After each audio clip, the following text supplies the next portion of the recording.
ही देशी ढोबळी मिरची कोणाकोणाला आवडते ना, ते मला कमेंटमध्ये नक्की सांगा. ही मिरची चिरताना त्यातील बिया नाही काढल्या तरीही चालतील.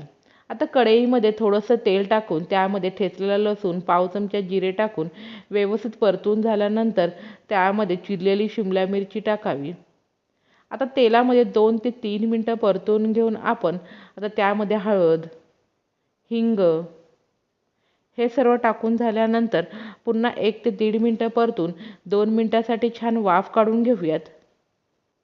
एक वाफ काढून झाल्यानंतर 1 चमचा धने पावडर, चवीप्रमाणे मीठ, भाजलेले शेंगदाणे आणि कोथिंबीर टाकून ते मिक्सरला फिरवून घेतलेलं 2 ते 3 चमचे वाटण, थोडंसं पाणी टाकून व्यवस्थित परतून घेऊन अजून 5 मिनिटांसाठी एक वाफ काढून घेऊयात.